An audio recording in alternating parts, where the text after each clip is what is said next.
This is the Head Rush Podcast with Paul Frase and Corey Berry. Welcome to the Head Rush Podcast. I'm Corey Berry, and I rode professional rodeo for 9 years, and our co-host is Paul Frase. Played 11 years in the NFL and even in a Super Bowl. Yes, I did, and we lost. So I didn't say that. Well, let's go on, please. At the Head Rush Podcast, we talk about everything related to brain trauma and brain health and wellness. We talk about TES, the closest you can be diagnosed as CTE while alive. We focus on traumatic brain injury sustained through repeated head impacts, repeated blast exposure for our men and women who serve in the armed forces. Thank you, by the way. Without you, we wouldn't be here. We cover how brain injuries can and will cause brain health issues such as depression, addiction, lack of executive function, memory loss, even suicide ideation, as well as degenerative neurological issues. Our mantra is how to cope and find hope. We focus our energy on finding therapies and sharing hope through education and awareness. And please like, share, and subscribe. If you will, it'll help us reach our goal of helping people suffering with traumatic brain injury, concussions, and TBIs. Paul? So our guest today is no stranger to concussive sports, and More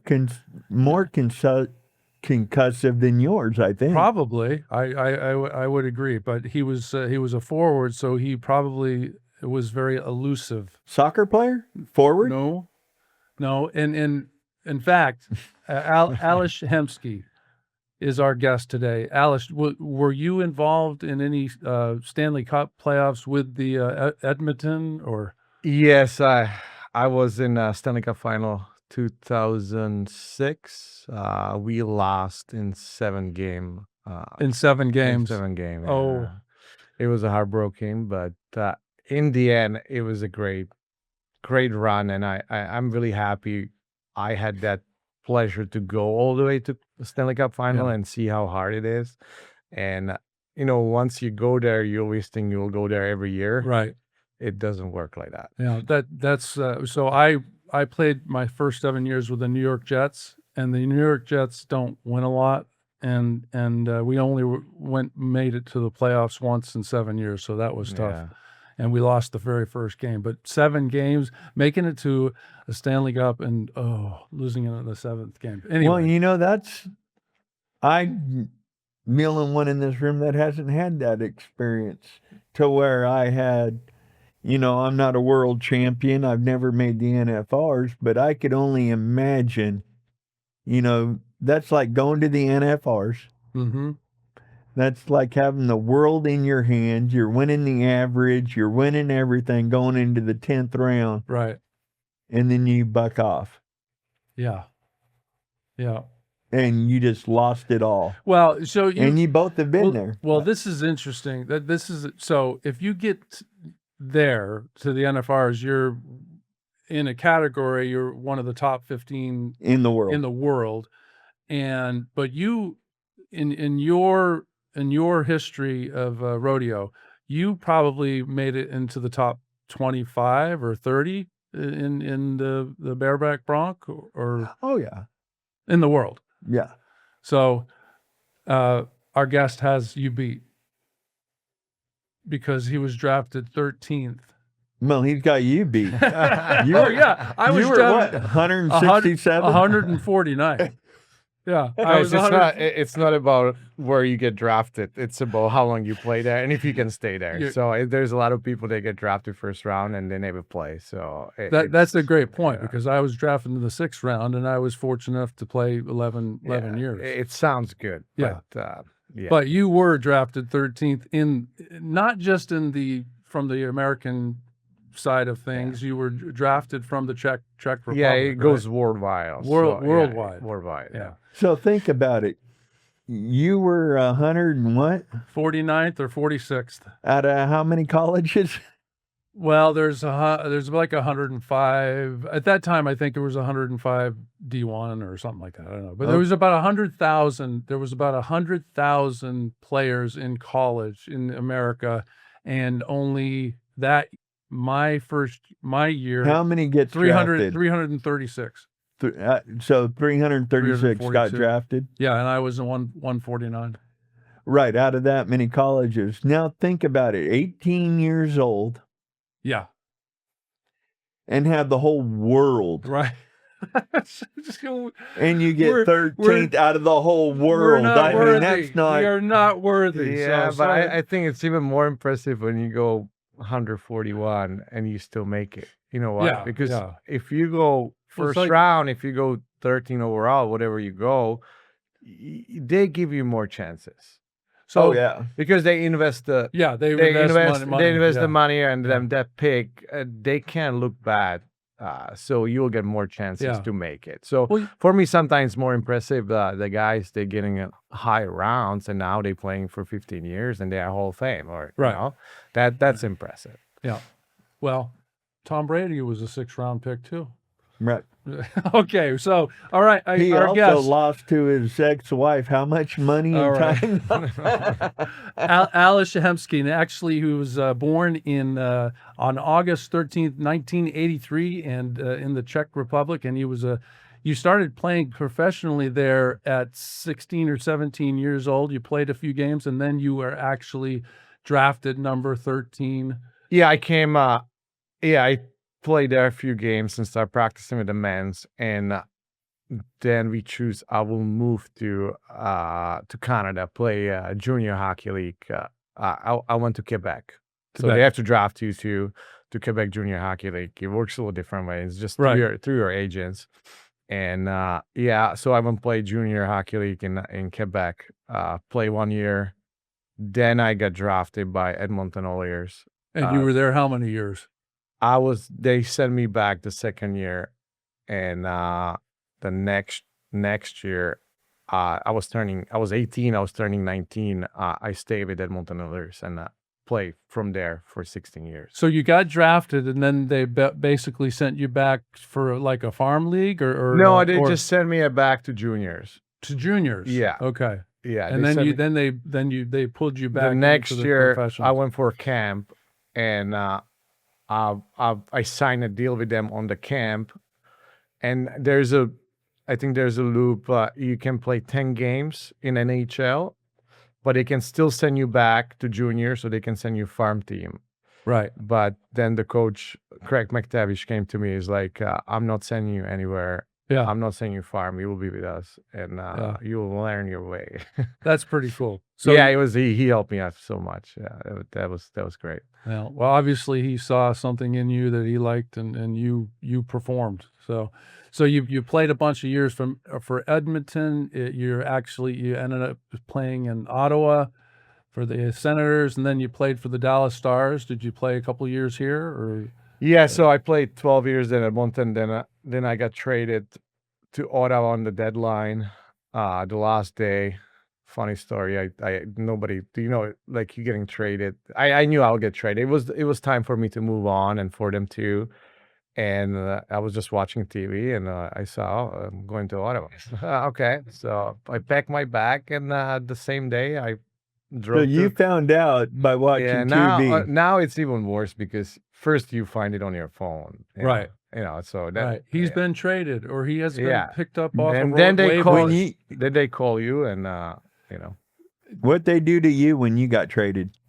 Oh my gosh! So I was with Because now the Jets, you lost that by the expansion draft. You got drafted. The but Jets left me unprotected, and the Jacksonville Jaguars were the new expansion, one of the new expansions, and they picked me number 6 that year. So I had to leave the Jets to go and come down to Jacksonville. My 3rd year of training camp in Jacksonville, I told Coach Tom Coughlin, I said, Coach, and it was the 3 days before the final cuts. And I said, Coach, I've got to go home because my son was here in Dallas with a muscle disorder, and he was in the hospital. He was fighting for his life. And I said, Coach, I got to go home. And Coach Coughlin says, well, okay, you make sure you're back on Tuesday, and make sure you're back on Tuesday ready to go. And I said, absolutely.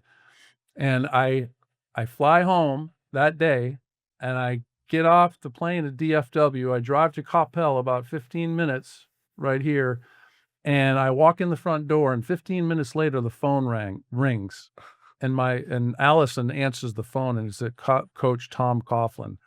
There's no reason for Tom Coughlin to even remotely call me anytime. That was the only call I got from him. And Allison handed me the phone. It's Coach Coughlin. And Coach says, he says, Paul, we just traded you to Green Bay, and they want you up there tomorrow. And I said, you could have told me 2 days ago or whatever it was. But the silver lining was I got to go to the Super Bowl in my 10th year with the Green Bay Packers and lose. Thank you, Corey. So my I got traded. I seen it on TV. So they packed my bags, talked to the GMs, and Ottawa played in Calgary that day. So I straight to the limo or whatever, the driver, went play the game. Went play the game, the new team. In 3 hours later, you didn't learn plays or I went play the game, right. And then I drove back to Edmonton, pack my stuff, and meet them on the road the next day. That's amazing. Yeah. So nobody cares. It's just it goes really fast.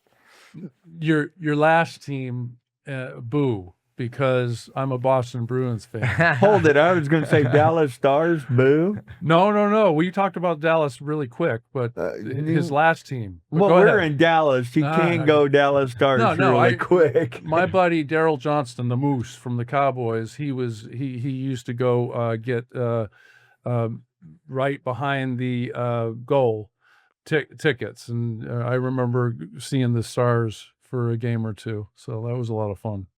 But you played for a little bit for them. For Stars? Yeah. Yes.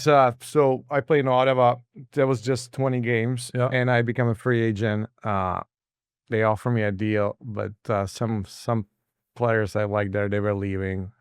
They were kind of building a new team. So I went to the free agent market, and Dallas called me right away, offered me a deal, and obviously going from Canada from minus 40 for 12 years. I didn't even know anything better. I coming from Czech Republic, playing in in Quebec. It's cold too. You had your fur coat, and then and going to Dallas, that was nice. I played in Dallas for 3 years.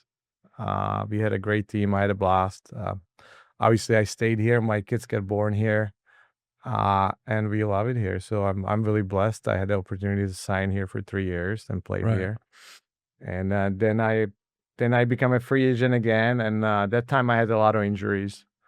I already had 2 shoulder surgeries, 2 hip surgeries, in the span of 8 years, and it's a major surgery. Everything is 6 to 8 months. So that was a mental grind, just coming back and proving people, and many concussions. I had a vertigo problem.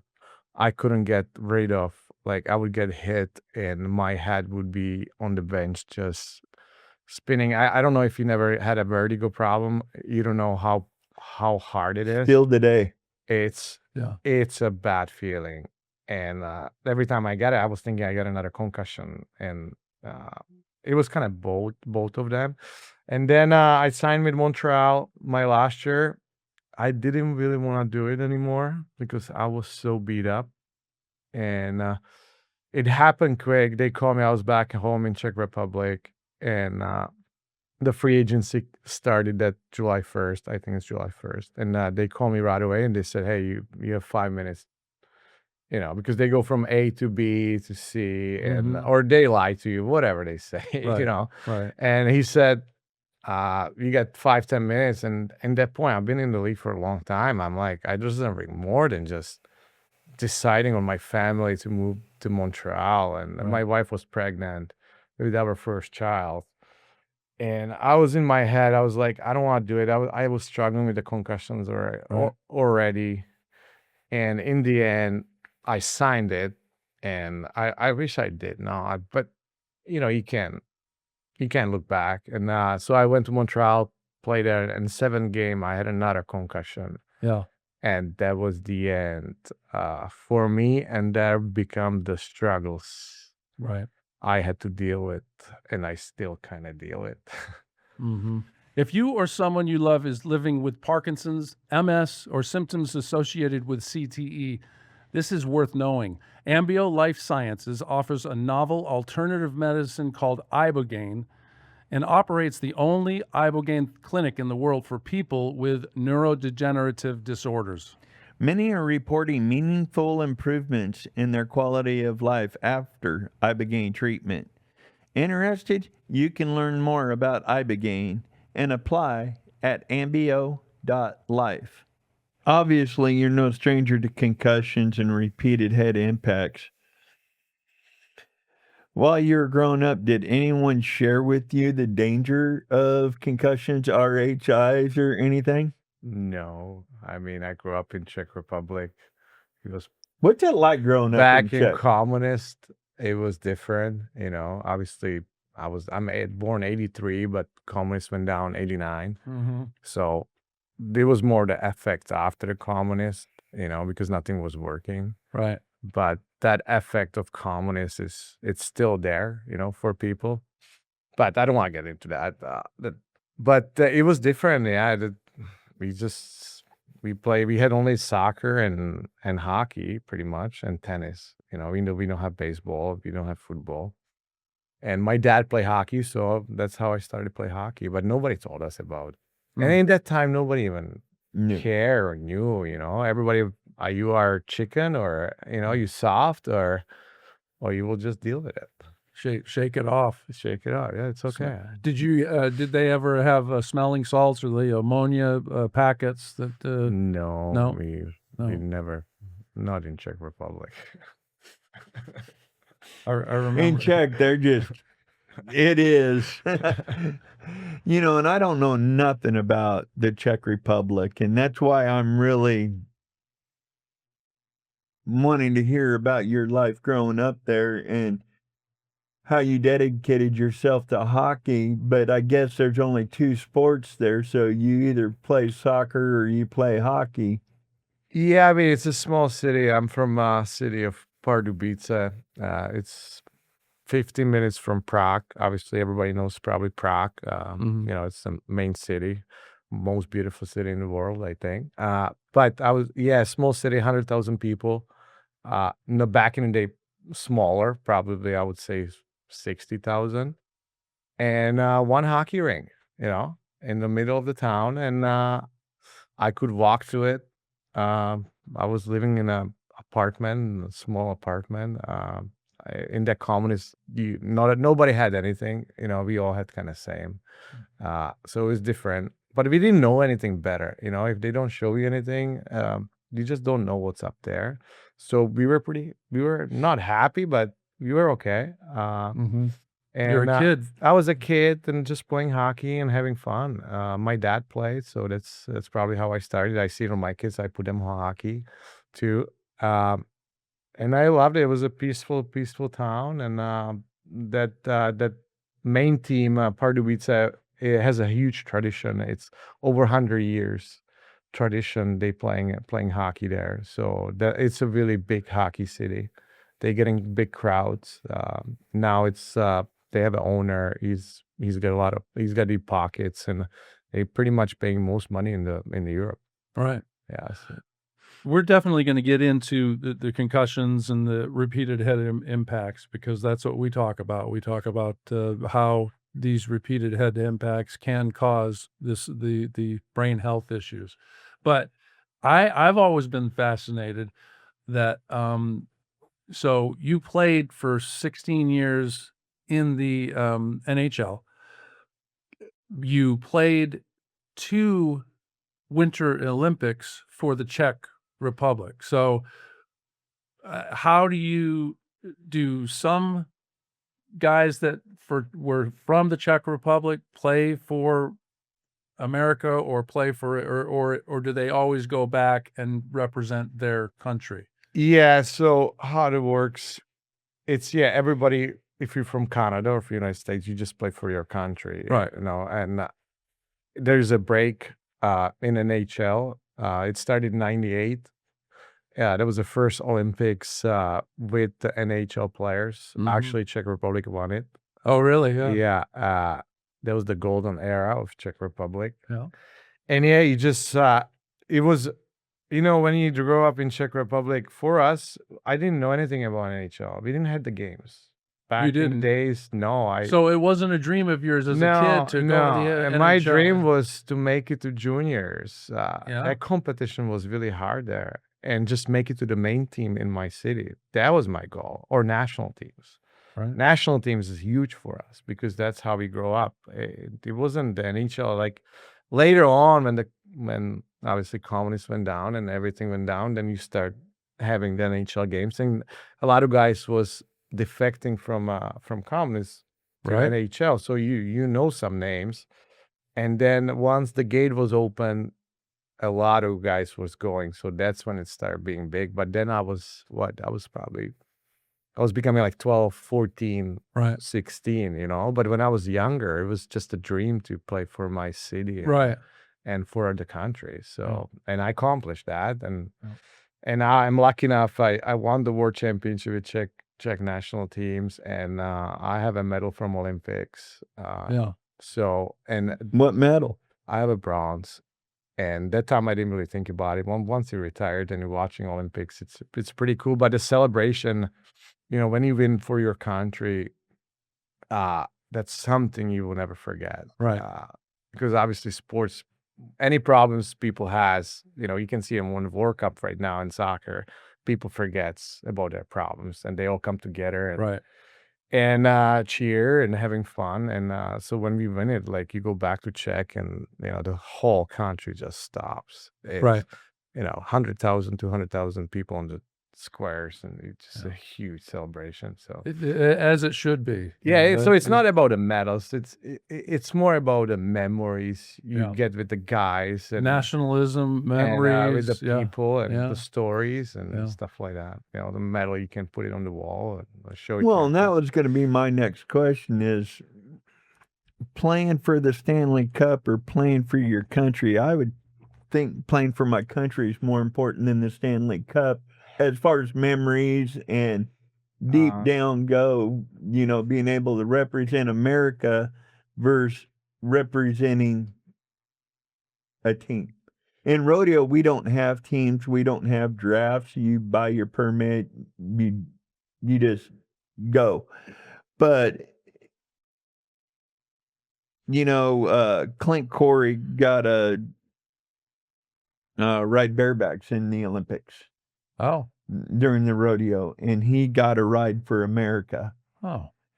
And know that. I would think that riding for your country It's got to be a lot bigger than just doing it for your life. It's completely two different tournaments. Right. But I mean, in the heart of hearts. It's a hard one because Is it? Yeah, obviously you're playing for a country. That's means something. You don't get paid. You're just doing it for your country, and it's the best on the best. But NHL is the best on the best too. right. And yeah, we go for Olympics. We don't really enjoy the Olympics. We fly there with the jets, and we get there. We play the tournament, and once you lose or whatever, we gone. So we don't really. For us, it's like a tournament, Right. and it's only 2 weeks tournament, or compared to the season, the problems you have to go through, and ups and downs, and how long it is. They all have a different value, but in the end, it's kind of they both up there. Like winning Stanley Cup, it's hard. Mm. It's hard. A lot of things has to come together, and the guys has to come together, and so it's hard to judge it. Is it? Yeah, it is. Obviously, when you win for your country, it's a proud moment, Right. and Well, because you're representing. you're representing. Yeah, but I don't. When you're playing, you're representing a team. Yes, you are, but but at the same point, your heart is into that team and Yeah. playing for your brothers Yeah, and everything. it's kind of same thing, in But the kind of end, same it's kinda thing. same But thing. you don't have America on your shoulders. Yeah, You got yeah, Dallas.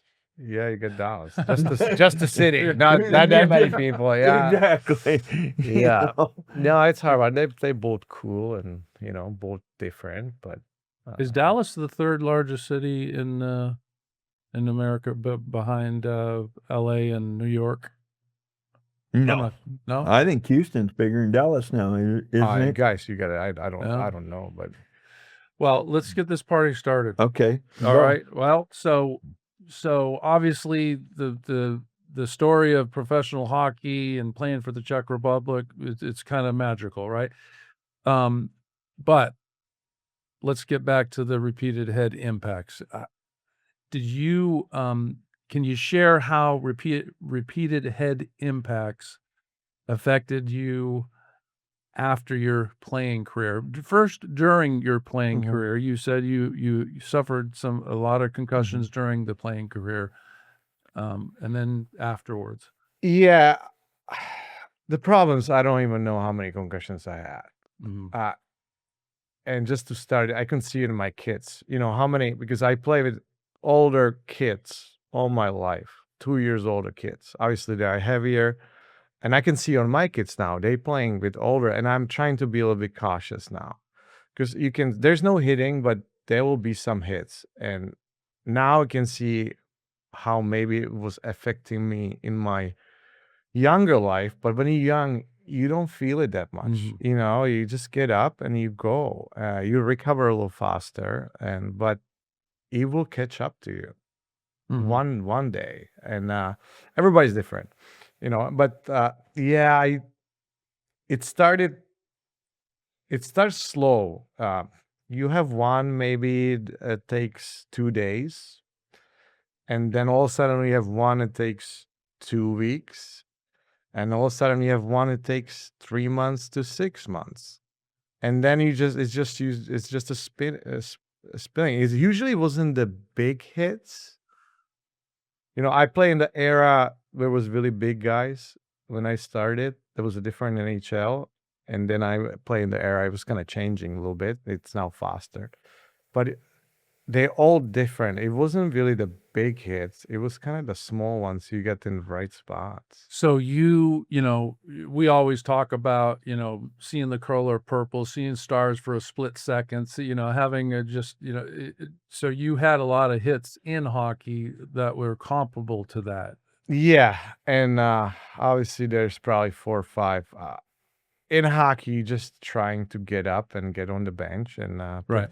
pretend like You're nothing okay. nothing happened. And in your mind, you're just like, oh my God. Then the trainer comes behind you and, like it was like in every sports, you just don't want to say anything.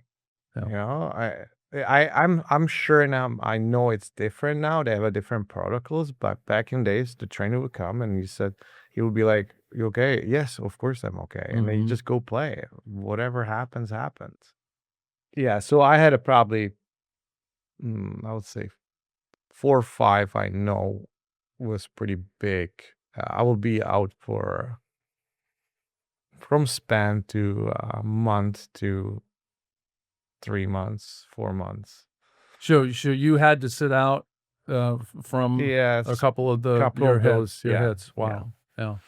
Yeah, I had my last one was I got hit and I felt it. I knew I'm not good. And I get on the bench and then it's a chaos, eh? I'm not really there. And so I'm kind of one guy's asking me, are you okay? The coach screaming at me, you gotta go back. And so I jump on the ice again and I got small because I wasn't there, I was just kind of floating. And then I got hit again, and I'm like, Yeah. I was never like out. I was always able to get up. I always knew I got to get on the bench somehow. And then, yeah, I knew I'm not okay. And from that time, that was my 7th game of the season, and I didn't play since. And I was trying to come back, and I was doing all the testing in Montreal. Montreal did unbelievable job. Uh, they sent me to a bunch of different doctors, and they had really good organization for doctors and stuff like that. So I'm grateful what they done for me. And then in the end, I went to MRIs, watching games, playing games to try figure it out how my brain works. And in the end, and there's a testing you have to do if you want to come back. I was trying to come back a few times. Mm-hmm. So there's a protocol. I probably know that it's the same questions Right. over. So if I want to make it, Right. or if I don't want to make it, you know what I mean? It's the same questions. And I wasn't able to even accomplish 20% of it. Wow. And I was trying my hardest. And in the end, I talked to doctors. He's like, they did a brain scans and stuff. He's like, I'm not recommending you playing. Wow. But in the end, I was still hoping. I had a bunch of different injury. I had a hip problem too. And I was just hoping I was getting a little better. And I was training. I will maybe not play NHL. I'll go back, play to Europe, just kind of enjoying the hockey in Europe. And hoping for another year, I was just practicing and trying to get ready for another next season. And I took a wrong turn. Mm-hmm. Yeah, I was really depressed. If you've been told it's all in your head, but deep down you know something is wrong, listen closely. Brain fog, depression, anxiety, irritability, even PTSD. These are not just mental issues. They may be signals of neuroinflammation and hormonal disruption, root causes that traditional medicine often ignores. At the Millennium Health Centers, founded by Dr. Mark Gordon, they have helped veterans, athletes, and everyday people restore brain function using a medical process called the Millennium Protocol.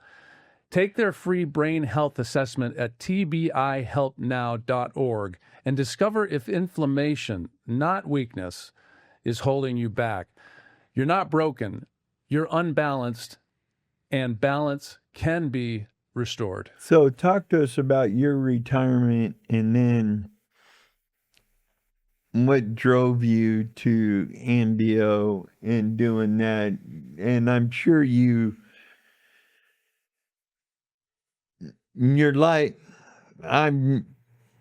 family and everything, and what brought you to Ambio. Yeah, so I retired, what was it, 2018, I think. Yeah, my kids got born, and I was thinking, I was trying to come back, and I wasn't right. I was pretty bad. I was starting being depressed. I had a lot of pain with all the injuries. It was a combination of everything. And I was just spinning around. I would sit on the couch. I wouldn't remember things, what I did 5 minutes ago. And obviously, we are great people to hide stuff from your family. So only way it become like I start drinking. Like I was always having fun, and I didn't know how to kill the pain. I didn't know how to deal with my pain anymore. And it's crazy. I don't want to get emotional, but yeah, it took really effect on my family. And then my wife asked me if I'm okay. I said I'm not okay. So you were able to say, I'm not okay. Yeah, because I was just sitting around, and honestly, I was thinking about at one point, and I was just like, I don't want to live like that. I don't think I would do it. I don't know. But I was thinking about like, I don't want to live like that. This is not normal. Right. And so I called a PA or whatever. They give me a therapist in Dallas here. Great lady. Seen her, I don't know if you guys do therapies, but it's kind of like you go there and then you stop, and it's kind of up and down, and I did that for 3 years. I was getting better, but I was gone in my mind. Every time I was going this way, I was taking wrong turns, and And then I started drinking more and, started doing drugs. And, it's just like every time I felt good was just to numb myself, with something. Uh, and it got in the point I was overdoing it, Right. and I couldn't control it. But I was gone in that point is it's not you anymore. It's not your fault. Mm-hmm. Whatever you do, I'm not ashamed to say about it, but it's not you. It's just that concussions or whatever, that demon is just takes over, and Yeah. you can't do anything about it. And only way somebody has to save you. Somebody has to tell you straight up, this is not the way, And for me, it was my family, obviously my kids, and that time I was in pretty bad. That's like a year ago, a year and a half. Yeah, a year ago, even a little bit more. And I met one NFL player. My kids go in the same school, and we were talking. He's in the same boat. I can see it in his eyes. We talking like sharing the same stories. And he was telling me he tried ayahuasca and a bunch of different psychedelics. Never did psychedelics. And he said, also I said, did you ever heard about Abigail? And I said, no, I don't even know what it is. And he's like, I wanna do it, but I'm scared of it. And next 2 weeks, I am just on the party mode. Right. And yeah, and then I got a problem at home, and my wife was kind of mad, and then I affect my wife, and so I call him back, and I said, "Hey, what did you said about? Can you repeat that? Abigail, can you send me some stuff?" So he sent me some podcast. He sent me the podcast with Governor Rick Perry Mm-hmm. and Joe Rogan and a bunch of different stuff. Then I YouTube it, watched some testimonies from Navy SEALs, and be honest, I was mind blowing. I was like, it's like they talking about me, It's like, I think if you want to change, you need to relate to somebody, to their stories. It really has a huge effect. And I think the sports athletes with the Navy SEALs, we have a lot of comments. Obviously, it's like I'm going with the guys in the war the whole season, different way than them, but it's a commitment. And then once you're retired, you don't have it anymore. And they have the same, it's kind of different way, but it's the same story. And yeah, so I watched it, and then I realized I know Governor Rick Perry through some people. So next day I just reach up to Doug Wall, one of my great friends. He's a great friend with Governor Perry, and he put us in the group chat. And Doug asked him if he can help me to go to. I was like, I need to do this. I can't do therapies. It doesn't help me. It doesn't do anything for me. I need to fix my brain. I need to do something like this. This looks, those guys, how they talk about it, how they feel. I need to try this. I didn't know anything about psychedelic. I know it's scary, but I didn't care. Like, would I die somewhere here? Or, you know what I mean? I didn't care about that. That thing wasn't important for me. And so I reached up, and Governor Perry just said, Alish, I will help you out. And 2 weeks later, I'm in MBO clinic in Mexico. Right. Starting my journey. So tell us about that. Yeah, it was crazy. I didn't have to. I don't even have a time to prepare for anything. So it's coming really fast. They call me up, and they do some. It's not like you go into Amazon doing some psychedelics. This is structured thing. This is a real clinic. There's doctors involved. There's doctors Oh, yeah. involved and everything. They call you. You need to do AKG. You need to do a bunch of tests just to make sure your body's okay. So I did all of that. Then then you call their therapist, calls you, talks to you about the Abi game, what will happen, where to go, when to come to Mexico, when to come to San Diego, because you have to fly to San Diego. And then they pick you up at the hotel. I have to fly the day before because they pick you up 10 a.m. usually. And it's 45 minutes ride to Tijuana. And I'm just scared. I don't know what will happen. And it's 6 of us. I'm going with special forces guys, or some guys, a bunch of different. One guy was a cop, I think, from Dallas. Then other guys was kind of military. So I went to the house where they treat military, and they putting sports. When I talked to Trevor, the MBO owner provider, the main guy, the guru, I call him. The athletes really work together with military. So we get there, and everybody's just wondering what will happen, and it's really peaceful place. People shouldn't be scared. They go into Tijuana. You just drive to the house, and you will spend the 5 days. You will be there. Depends what kind of problems you have. They have, obviously, if you have a drug problem, or if you're really into heavy drugs, or you need detox, they have a detox problem. I wasn't on. I didn't need that. And then you're staying there longer, but that's a different story. So it's a 5 days program, and you get there, they welcome you. There's a nurses, doctors, there's a private chef. It's high end. It's beautiful, peaceful. I wish I could stay there for 3 months. Right. And and then you have you just get there. You have a group session, the circle session. You just kind of, nobody forcing you to do anything. They ask you a bunch of questions. You can answer, or everybody's different. It's not like therapy.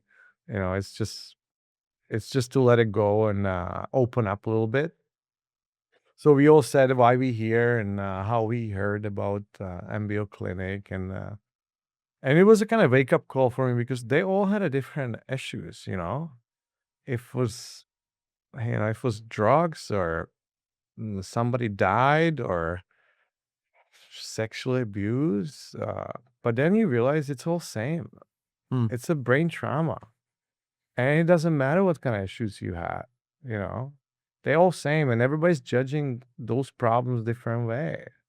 Somebody's on drugs, they're judging them when they're on drugs, but somebody deals with those problems different way.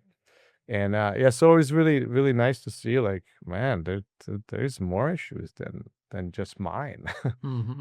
And so you do the circles, and so I went there on Monday. I would just say it on Monday. And then you go to this, then you kind of do some testing. They do the AKG again for them. And you go to the sweat lounge. I don't know if you guys ever do the sweat lounge.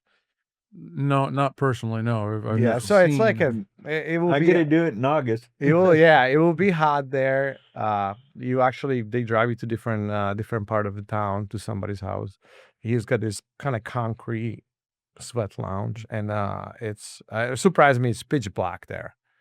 And you have to do some praise before you go there, because they take it seriously. It's a Mexican religion thing. Ritual. Ritual thing. And so I kind of say the thing. So went inside, and highly recommend it.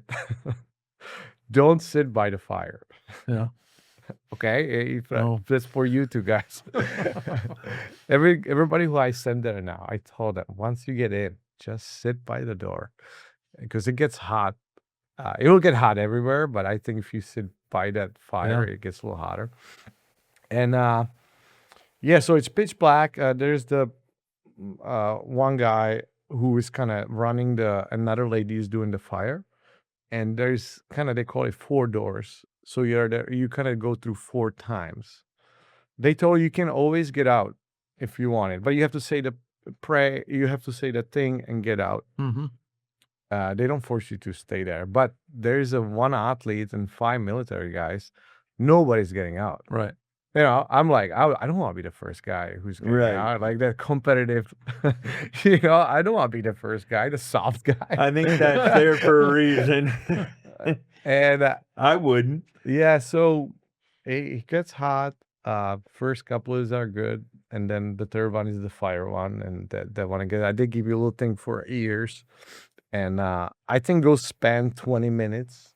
20 minutes, I don't know, but it's pitch black, and you have this rattle, like, Mhm. and they give an instrument to everybody, and different one, and you just kind of playing and singing, and he asks you a bunch of questions. And first I was like, what is this? Like, but slowly, once you get into it, I'm like, wow, okay, this is real.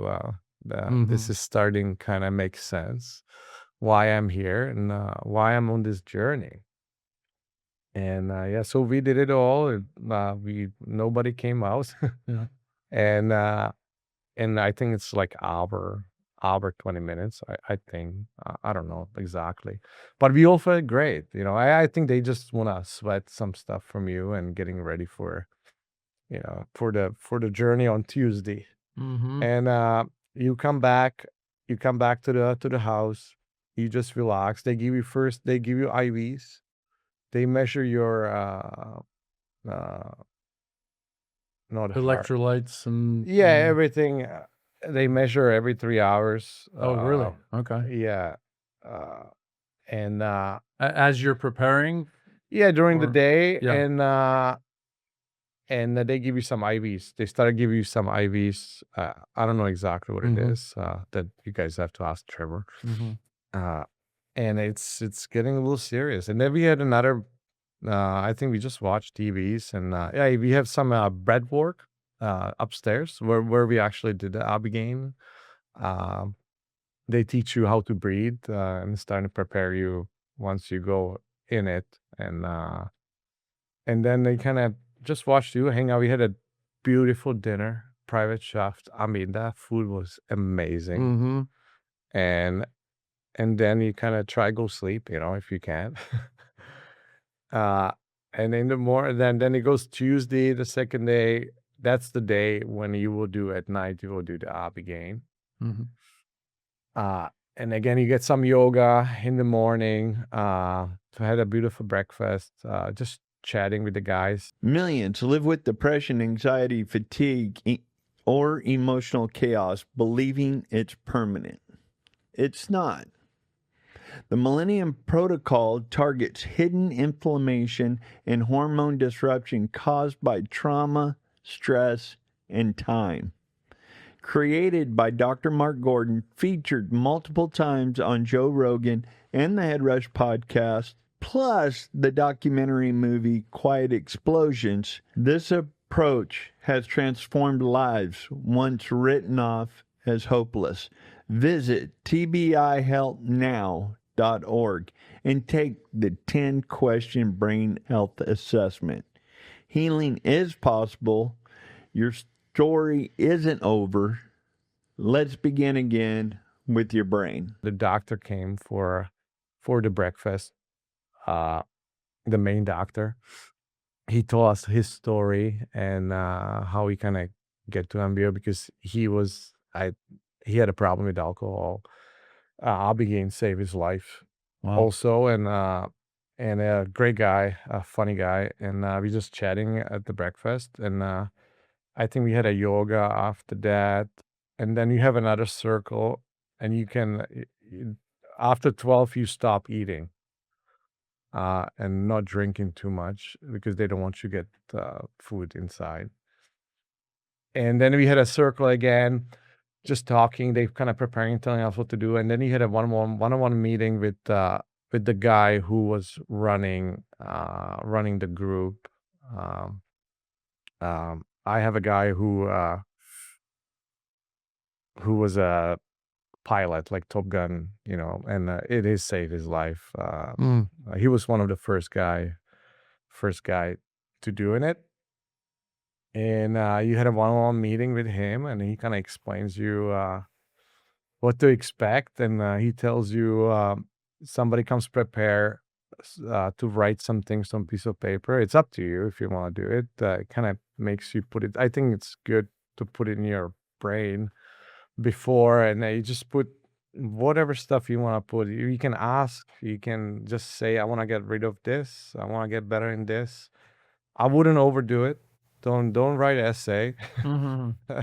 You don't want to spin there too much, and just simple, really simple things. Just don't write essay, but you can. That's everybody's different, and yeah, we kind of sitting around. Everybody's getting nervous, Mm-hmm.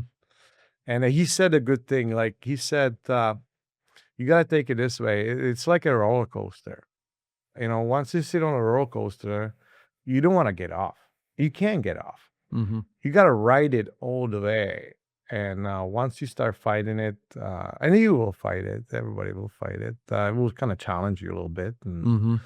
But how I approach it, I didn't care. I was ready. I'm like, whatever this will show me or whatever this will do, I will just let it go and just do it. And yeah, we just sit around and just kind of everybody was quiet. And it gets time to 8 o'clock at night, and we kind of getting prepared. We get another IVs, some pills, and then you go outside. They had a fire. We get a fire outside. There's a beautiful patio by the ocean, and they give you 4 pills. It's a capsules. Mm-hmm. It's in the capsules. I'm sure they measure it by weight and whatever you need. So they give you again. You need to do some ritual thing. Every nurse and every doctor is there, and they send some ritual thing. You can say something, or you don't have to. I didn't really said anything. I just said, I don't want to swear here. Let's do it. You burn the paper, and you let it go and say, let's go. So they give you first pill. I think 45 minutes later, they give you second one. 15 minutes later, they give you third one. And 15 minutes later, they give you fourth one with the honey on top of the spoon. I forgot why, to be honest. And everybody's different. Everybody gets hit a different way. I remember we took the first one, and all of us just standing outside, the stars, and we just watching. And again, I don't want to be the first guy. Right. I'm like, in my mind, I was like, I don't want to be freaking out here first, because I never did psychedelic. Right. I didn't know what to expect. So it was, you just stand there and kind of you heard the noise, and we just like making fun of, oh, it's coming. Did you heard that? And I remember after the first one, nothing, and we just went inside, just sitting around. We took the second one, and I could see 2 guys already start. They like kind of like looking, they quiet, and they started feeling it. So they went upstairs. You go upstairs. There's 6 mattresses. You pick one, and you all doing it together. Right. I mean, they have a bunch of different houses. Now they have a bigger house with 11 people. So I did it with 6 people. And I took 4, and I didn't feel anything. And I think I was with 3 guys there. They didn't feel anything. And after 4th one, we went upstairs. Anyway, I took my blanket. You take your pillow. You just take comfortable clothes, whatever you need. And you can take pictures of your family, and you come there, you pick your spot, and there's a mirror in front of you, and then you can put your stuff there, and you're supposed to stare at the mirror, and kind of see the reflection. You can have the rattle you had, that's yours, and see the reflection. Be honest, I didn't want to see any. Right. I was like hoping I don't see anything. And it was becoming real, but I was already kind of in it. Like I wasn't focusing for anybody. I was just on my own, in my own space, but I didn't felt it yet. But probably I did, but I didn't feel like I'm in that stage. So I was staring in the mirror. I was kind of like, just relaxing and didn't pay attention to anybody, just focusing for myself. And then I lay down. I'm like, okay, that's enough. And I just lay down. And obviously, there's that music playing. They have this tribe, like this playlist. Funny story. I was thinking they were playing only one song the whole Yeah. 24 hours. I was, and they never repeat one song. Wow. That's what I found out later. So I lay down. They give you the blinds, and it's pretty amazing because once you get into it, they can always knock at your shoulder or say, "Alish, how are you feeling?" And you just take a blind and you get out of it, Hmm. and you just kind of get back and you get back to wherever you are. So I'm laying there, and beside me, guys already in it, like hard, like they call it purging. Mm-hmm. And you're not really purging. In your mind, you feel like you are Mm-hmm. purging your everything outside. And he was just like spitting. You have a bucket. And I was actually praying, I'll not do that. You can ask the Abby game, whatever you need to do. Mm-hmm. So, and I was just like, please, I don't want to be that guy. But there's nothing wrong. It's just, yeah, that was one thing I didn't want to do. But and I just lay down and put my mask, and no one really much. They can give you boosters. Mm-hmm. If you don't really feel anything, they give you one more and they walk you around a little bit. And yeah, so they can manage it different way. And then I remember the doctor just went one by one, was asking guys, how you feeling? And he came to me and he said, Alish, how are you doing? How are you feeling? I said, I'm feeling great, but I don't feel anything yet. He's like, don't worry, it's coming. And how he said that, I probably just kind of let it go. Mm. I kind of relaxed, Mm-hmm. and it came. It came like, So you were fighting it without knowing yeah, you were yeah. fighting it. I was like, I don't want to have it yet. Like, I just didn't know what to expect, and because you hear all these stories, it's probably better if you don't know anything about it. Mm. Yeah, just go and you create your own story. Right. Anyway, you all guys will create. Whoever does it will create his own story. They all different. That's the beauty of it. Mm-hmm. And it came. It always came through my toes, and it came really hard. And it was like an energy going, and I could feel it going through my body and my stomach, and it went straight for my brain. Mm. Boom. And I'm laying there and I'm in different planet, just kind of, your head is still, like you can't move. It's kind of mind blowing. And and it starts stretching my brain. And my face was disappearing this way and this way. It was so uncomfortable.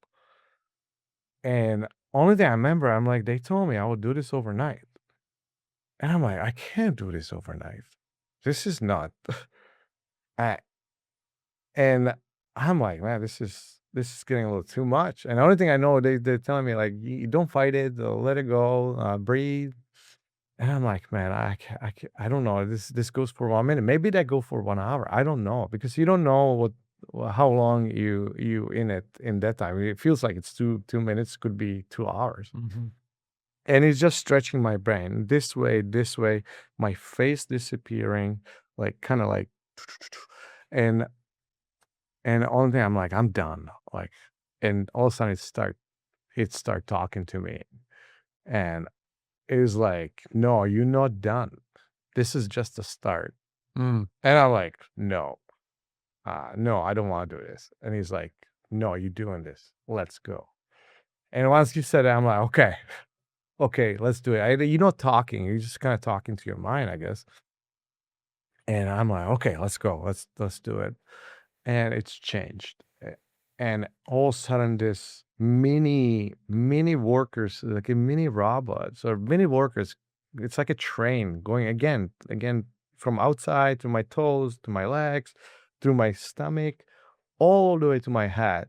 and I'm just laying there. I'm like, it's like a surgery, Mm. and they just working.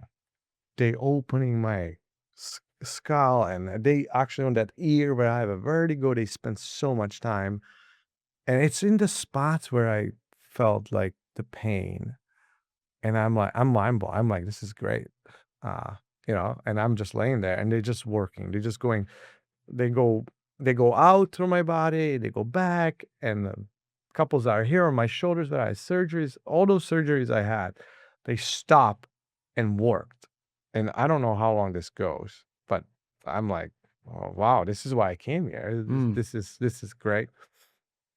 And and all of a sudden they're just kind of disappearing, kind of going outside my body, and they kind of done. And then it's changed quick to be a personal personal stuff. And all of a sudden I'm hearing my kids crying and Mm. my wife yelling, and I'm confused. I didn't really understand it. I was trying to hear it again, and there's pictures going, my family, and pictures, and I was thinking it's so negative, like they're kind of judging me, and telling me something, and I couldn't understand it. And then it becomes more peaceful, and it kind of was telling me that everybody loves me, and this is what is important in your life. And yeah, it was kind of taking, it never showed me anything like really negative. It was showing me you don't need this negative stuff. It was showing me like, this is what you need to put in your head. This is important. Your family is important. You don't want to hurt anybody. You're not the guy. And in one point, I had like flashing, like a street sign triangle, and it was a skull with two bones. Like, if you don't, you die. And it was like it was like flashing on me like for a long time. And I still remember it in this day, and it was just flashing. It's like, that's what will happen. Mm. You will die, and this people, they will be sad. So that's what it was kind of telling me. And then it becomes like really peaceful. Really, I saw pictures, and I could see pictures of, and I was like, there was like opera in the tables, like all the surgery. I could see like how I laying on the tables, and they operate on me, and it was just all these people coming at me, like telling me we love you. And yeah, it was really peaceful, emotional. And then it kind of changed again, and like I said, how I retired. This is a great story. I when I retired, my always dream was to play in Europe. To finish my career in Europe in front of my family, and in that stadium where I grew up. Uh, and I didn't have the chance, and I didn't realize how much that was bothering me. And I really retired really quietly. A lot of guys have those games, and people clap for them. Not everybody has that, eh? But I didn't realize it was really bothering me how I retired, and how was I forced to retire that way. So all of a sudden, I have a vision. I am in that stadium in my city, Pardubice, Mm. in that stadium where I grew up, and it's full of people, and they all cheering, and this commentator saying Ales Hemsky is going on the net, and he's scoring. This is his last goal. This is it, and give me that peace of mind in my brain. It's over. That's what it. That's what it did for me. And when I went back home, I didn't have to watch hockey. Like, I was in peace. It was Mhm. crazy. It gave me the vision of what I need to see, what was bothering me in my obviously my consciousness or whatever it is, and it give me that peace, that what I was looking for, I guess. Uh, and then I remember, and I don't know how long I'm in it now, like I was kind of open the blinds. It was kind of white. I was thinking it's already morning, but probably wasn't. And I was going back to it. And then, I told you about a piece of paper. I wrote some stuff on it. And all of a sudden, I'm in like a Minecraft movie, like no, a Minecraft game, Mm-hmm. like my kids playing it. But it's all about my life. And I have to go through levels. And end of the level, I have to answer one of those things I put on that piece of paper. And I was kind of cruising first couple. Okay, this is great. And then it started challenging me. And I was getting really, really like tired and it didn't let me. It kind of make me in the loop, kind of make me to dig deep. What did I wrote there? And it was telling me this is really important. And I couldn't answer it, and I was just getting really mad, and I was kind of fighting with it up again. I'm like, I'm done, like leave me alone. And it was not all of a sudden he showed like I think two people. It was like my mom or somebody, and they were talking. It was like, listen, and they said that thing, and I'm like, I was repeating it. It's like, you got it. And I went to next level and next level, and then it was kind of peaceful after that. I was in the forest in the fire, just sitting there, and everybody was smiling on me and kind of was telling me, you done it, you done. It was really peaceful. And it was kind of that's kind of what I remember. This episode of the Head Rush Podcast is brought to you by the Patrick Risha CTE Awareness Foundation. Their goal is to spread awareness about the dangers of RHI, repetitive head impacts, after losing their son, Patrick, to CTE. Sadly, there are too many like Patrick that have lost their families, jobs, and sometimes their lives. And this foundation is working hard to stop the devastation that can come from not protecting the brain. This foundation provides parents of school-age children with information about the dangers of sports, concussive sports, and activities which involve head trauma. They advertise on social media, print media, and billboards. Please follow them on Instagram, Facebook, and TikTok and share their ads with others. And please visit their website, stopcte.org, to find ways to help people recognize the disease if confronted with it in their family, and how to prevent the suffering that can come to families when a brain is damaged. The website has medical forms to take to doctor's visits and advocacy letters if you want to help make change in your community. And their most recent campaign is geared up to help coaches build brain-healthy teams. You can use the information on stopcte.org website to understand CTE, live with CTE, and prevent CTE. Please visit. Thank you. And don't knock it. Stopcte.org. Let me ask you a question. Yeah. Let's go back 3 weeks before your journey. Mm-hmm. You met the football player, the NFL player. You guys talked about ibogaine. You mentioned before that meeting that you were miserable. Your kids were not. Your wife wasn't happy. You weren't happy. You were done with life as you knew it, and you didn't want to go on living life that way. Yeah. So it was. So when you say emotional, you got emotional when you shared with us.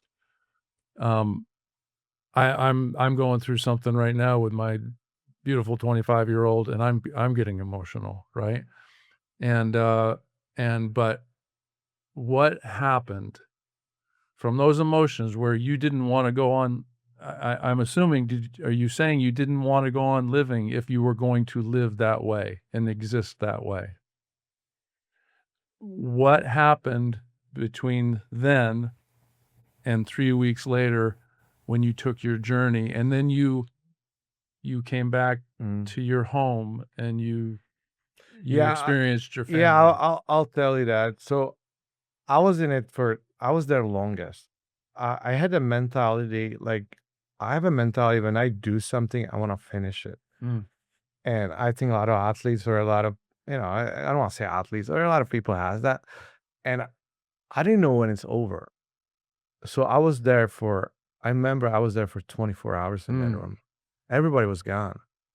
And the guy had to come there. And I remember the nurse was just staying there with me. And the guy came to me, uh,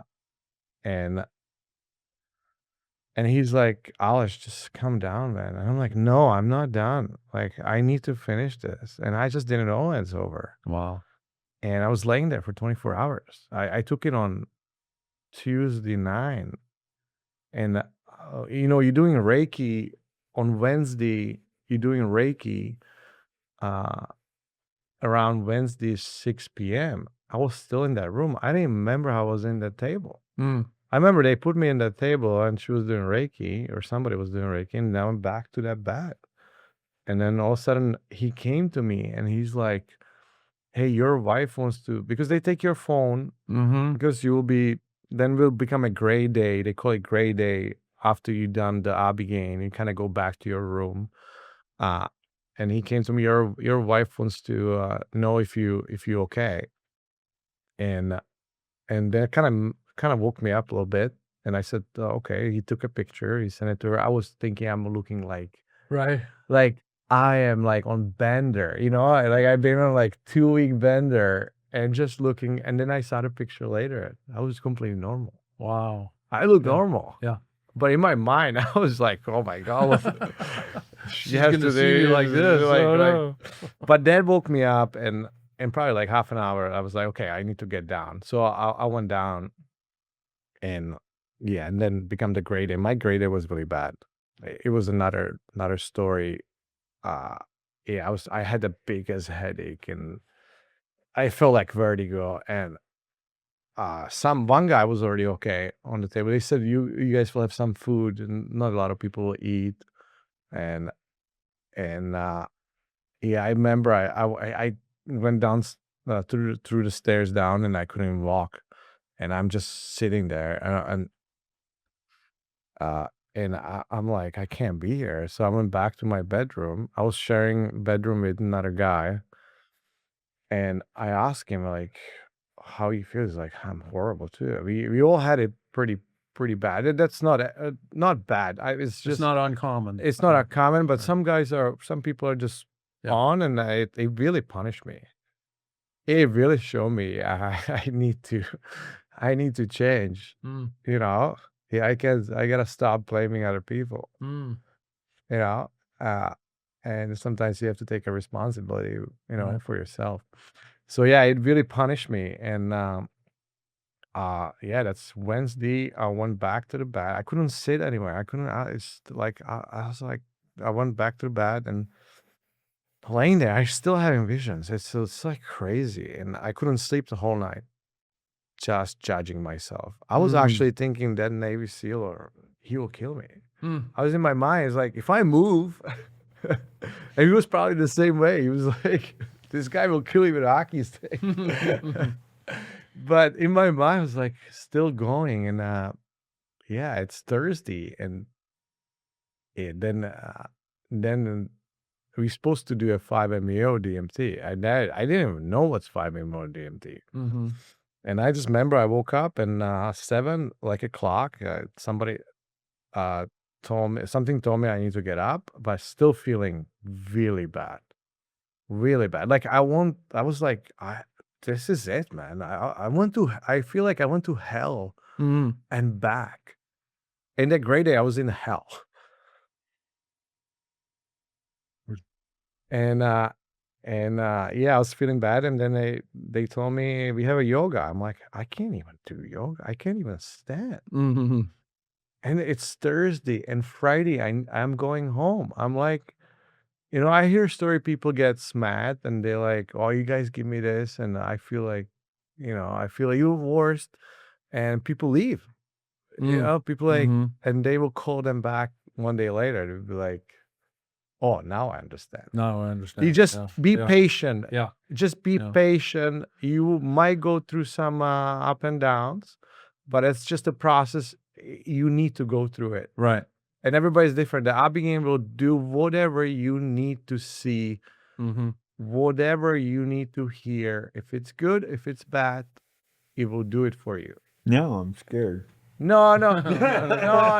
That's my story. I hear a lot of peaceful story. I hear more peaceful stories than but it's Well, just I need that kick on my.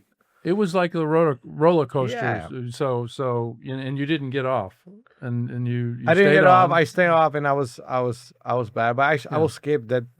I will skip. But you want to ask me about that question? What? So I was flying back. I was flying back home. Well, it was Friday. Finally, I'm great. Once I did the 5-MEO, it was the best thing I ever done. It was crazy, right? Too for me, but it was. I inhale it, and he told us somebody will fell down, somebody will falling down, somebody will cry, somebody will, and I'm like scared of heights. I'm like, I don't want to falling down anywhere. And I was like, I don't want to do it. Like, I don't want to see more. Right. But then I did it, and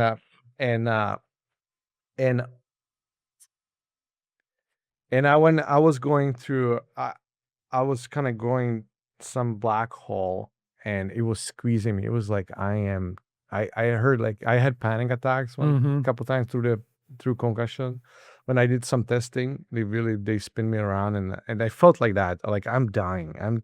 I was going down and squeezing me. I see this, it was squeezing me, and all of a sudden it exploded. And I'm not a religious person. Now I believe something after Abigail, like this, like something like the energy and different stuff. But I was flying in the sky, white. It was completely white, the whitest I ever seen, and it was like all the pain I had through my body, it exploded. It was gone, and I was just floating there. God, I wouldn't know what to do with myself. No, it was so peaceful, and it was just give me like it was gone. My pain was gone. Everything was anxiety, like the anxiety. Yeah. It felt like it's gone, and I'm floating there, and then I woke up from it, and it's a really short trip. Right. The first one, I think it was 5 minutes, maybe. Oh, really? Yeah, the So it's first not- one, it's not the first one will be short, but he can give you another one. I woke up, Slider, the guy we had, the pilot, he asked me how you feeling, and I just start crying my eyes off. Yeah, I think I remember I said this was hard, but what I meant was hard, not that part, but the part before, the stuff before I get to Abigail, and I just cried, and he asked me, "You want to do it again?" I'm like, "No, Yeah. I think I'm done for one." I did it one more time, the 5-MEO with Trevor. I went there a second time, just visiting, and there was a different story. That took me deeper, Right. but that's the real one. But I remember after Abigail, when I was going for the yoga, I had a headache. But also I'm on that yoga, and they playing this music, and I'm starting feeling better. And I look at in the skies, I saw a blue color, like a blue color. I don't remember I could see a colors the same way, and then my eyes was clear. It was like car wash. It was crazy. And back to your question. Sorry, I took you for a ride a little bit, but yeah, I came home, so I didn't had any feelings before. Right. Before I went to Ambio, I had zero feelings. Like if somebody would die beside me, I don't think I would care. You were apathetic. Yeah. That's me right now. I had zero feeling. Right. And so I came home. It's Friday at night, like 10 p.m. And my kids were in our master bedroom sleeping with my wife, and I went there to sleep. I didn't woke them up. But in the morning, my kid, my younger one, my 6-year-old, woke up and he gave me this biggest hug Mm. Mm. and biggest smile, and I was crying. And I'm like, but then when I talked to Trevor or whatever, he said, that was there before, but you just couldn't. That's Mhm. how damaged you were. You had no feelings. You couldn't see it. You couldn't feel it. Mm. And from the time, I could felt it. I could see that smile. I could feel it. I could see it in his eyes. Then my older son, same thing. And I was mind blown. I was crying. Mm. I felt like I'm back, man. This episode of the Head Rush Podcast is brought to you by our personal doctor and team of doctors, Dr. Mizelle DeMayo, and she's with the Paradise Behavioral Health, and we are in the Brainwell program, which is also part of the Millennium Health Center. Dr. Mark Gordon, you've seen him on Joe Rogan and even on our show, the Head Rush Podcast. And hormones. And Mizelle is awesome. We love her. She's our doctor of psychiatry. She works the Mark Gordon program with the hormones, and she adds her twist of genetics, and it basically is melding two wonderful mediums together, and we're getting great help from Dr. Mizelle DeMayo. So please check out her website at paradisebehavioral.com. Look up the Brainwell program. Get involved. She's sponsoring us. They're sponsoring us for the next year, so we are excited to have them on board and shout the good news to everybody that is watching these broadcasts. So, is she helping you, Paul? Absolutely. She's helping me. So go check her out. ParadiseBehavioralHealth.com. So like restoration. Yeah, it was like for a start, it was like I'm reborn. It's kind of like that. How about your wife? Same thing. Like she said she could see it on my eyes. Yeah. She was like, wow. Like my eyes were clear and she could see there's a different person. I knew maybe before, and it was crazy. I was tired and everything, but I didn't want to watch TV.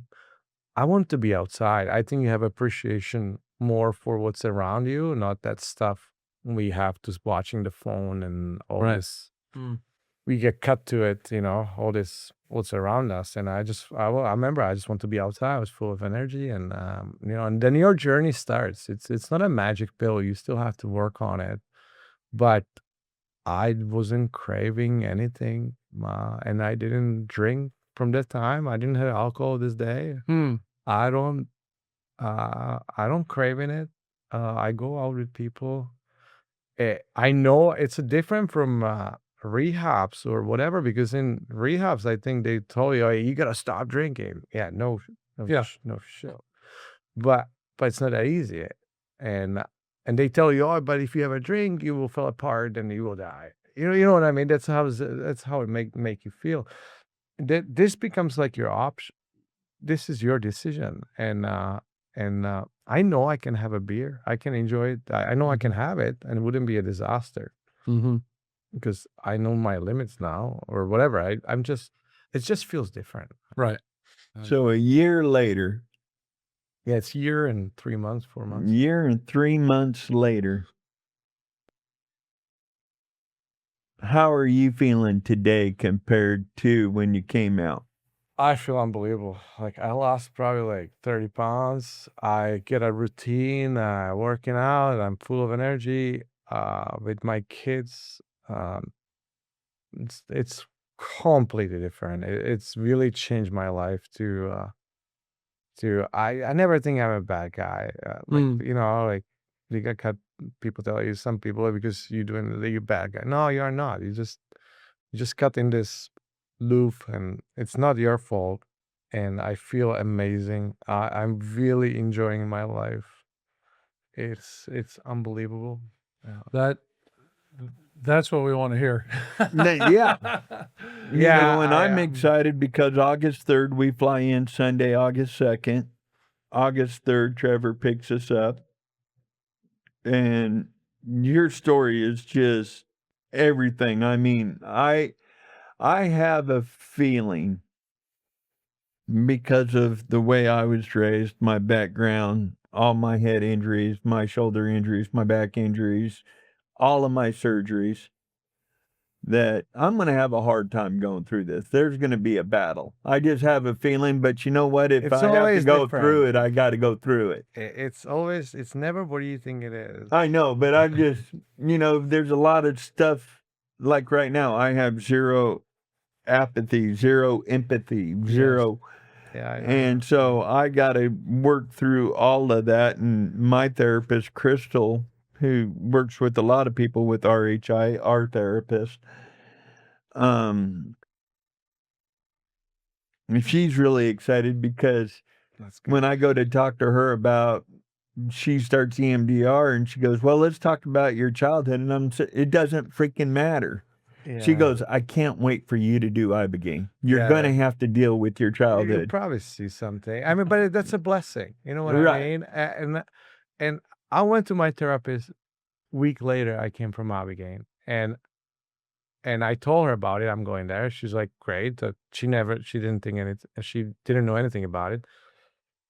We start talking. She's like, this is amazing. Mm. She's like, you don't need it. Like, after one session, I was talking. She's like, we don't need to do this. You want to come back? Or she's like, you don't need me. You're fixed. No, but that's envy. Like I said, okay, I'll call you but she's like, it's amazing. Yeah. You don't need me anymore. Alice, I think we need to have you back again soon. Oh, definitely. The story. Thank you for sharing. Yeah, Yeah, get a no, part 2 out of this. Yeah, I don't want to scare people. Like Yeah. this is my story. I'm telling you my story. That's how I seen it. That's what I need to see. And the Abigail, that's how it works. It's really will show you what you need to see. And it doesn't matter if it's good or bad. You gotta take it like a blessing, so don't think about it. It will be bad. It's just what it is. You will move on and you will understand it on the way. It takes a while to understand what you saw there. So And I still learning what really, because you will come up with stuff, you will understand why that happened there on the way. So Alice, we always leave our audience with a word of hope. Your whole message has been about hope. But, This whole episode yeah. has been about hope. Yeah. I'm excited to go to Ambio. I wish he would go with us back to Ambio to go on this I'm journey. open. I'm getting open, go back just to learn more. It's nothing I really needed, but after a year, you start being more open about it. Right. So I'm more open about it, but I'm still scared. Like you guys, you know what I mean? I'm like, one day I'm like, I want to go, and another day I'm not. But yeah, I'm open to go back for sure. That's awesome. Powerful. Thank you.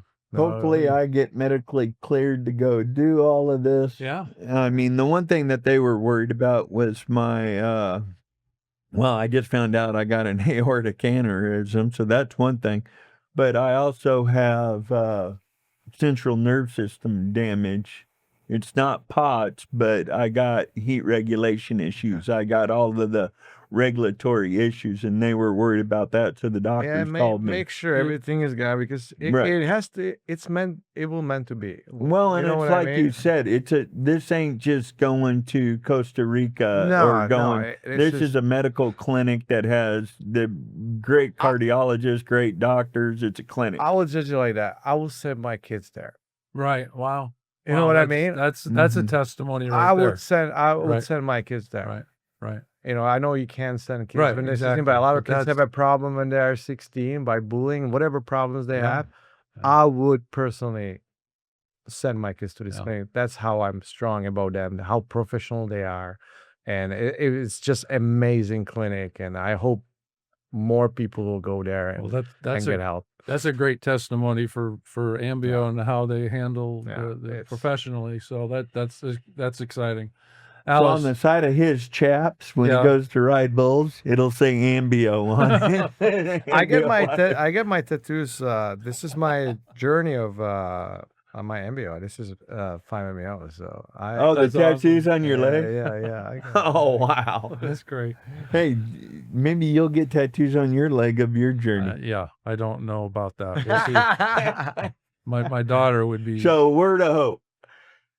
Yeah, I mean, there is a hope. Yeah, this stuff really worked for me, and I didn't know where to go, and I mean, I'm just so blessed. I met that guy, and we talk about it, and I got to MBO, and it just really, it's hard for them to believe, but I think more they see testimonies, maybe mine or somebody else, they can relate to it, and you have to always relate to somebody, and yeah, eh, anybody should do it, Right. and I hope people do it not when they get down, you on the verge to die or whatever it is, but just do it before. It's not that hard. It's a 5 days thing. I see different way now. It's not hard. It will challenge you, but it's just 5 days thing. You will be fine. You will go through some you'll see some visions, or maybe you will not see any visions, but it's not a big deal. You've probably seen worse in your life than that. Sounds like the Great Reset for you. It So- was complete. I feel like I am 18 years old again, and that's how I felt it. I'm 18, and I can choose a path. I can go back this way, or I can stay on that journey. Mm, And mhm. it seriously feels like I can make my choices again. That's great. That's how it feels. You're back in the driver's seat. Exactly. pilot seat. Yes, I'm in the That's- pilot that's seat. I'm great. dictating my life now. Good. Not something else. And the injuries to the brain are I have not I have dictating no your life. headaches. Wow. I that's- have yeah. nothing. Dude, I need this. I seriously, get headaches. I I'm on Emgality shots. I take headache pills. I do everything to keep the headaches. I'm guarantee you will be mind blown what this will do for you, and how many pills you will stop taking, and whatever you. And That's I'm great. so excited for you. I'm so excited to talk to you the day after or whatever. Yeah. You'll be unbelievable. We'll track you down Dude. wherever you are in the world. Well, thank and you. I got to thank Trevor for introducing me to you and getting the conversation going. Trevor came on. He's the co-founder of Ambio. You can go back and watch that episode. They have become a part-time sponsor for the Head Rush podcast. And man, let me tell you, hearing your story, it seems like we've had a lot of surgeries together that are the same shoulders and everything. And we've gone through a lot. And you just give me more hope that this Ibogaine going to give me the rest I need They will. and maybe get my life back on track, along with all the other therapies that I'm doing, the hormones and all of that, and the red light therapy or the intranasal PBM therapy through V-Light. Use plug Head Rush VL on your code at VLight.com and you can get a discount. Head Rush VL code at VLight.com. Paul, any final words? I'm excited to hear your story. I'm excited to hear the results, and so we always end this podcast with "Stay alert and stay alive," and you have really given us a story that has been very encouraging and Thank you. enlightening. So thank you. Yeah, I Alice. hope you will go there and you have an amazing journey, and your story will help somebody else. It's all about, and we just have to share those things. There's no shame. No, it is what it is. All right. I'm nervous about what I'll have to share. No. Well, September 11th, we're going to be back in studio for the first time after doing Ibogaine. yeah. And we got a softball game, celebrity softball game. Right here in Dallas. Frisco. When is that? When you guys? It's in September Frisco. 12th. I should be here. Yeah. I have anniversary on September 12th. So. You Yeah, know you might TK wanna- Lund? No, I don't. He does the celebrity softball in Frisco. I'm not a really good softball player, No. so I can't maybe. Five you- shoulder you're- surgeries, No. brain injuries. I'm not a good softball player either, but I'm going to go out there to represent. Guess what my number is? Did you send your number in? No. Oh, then you may 91. not even get a jersey. 91. I sent him a 91. Did you send him 91? I picked 99 because I got 99 problems. Okay.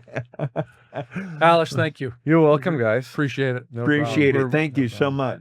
We'll have you again soon. Yeah, I wish. Thank you. I wish. Stay alert. And stay alive. Have a good one. This podcast is for general information only and does not constitute the practice of medicine. The use of this information and the materials linked to this podcast is at the user's own risk. The content of this podcast is not intended to be a substitute for professional medical advice, diagnosis, or treatment. Users should not disregard and delay in obtaining medical advice from any medical condition they have, and they should seek the assistance of their healthcare professionals for any such conditions.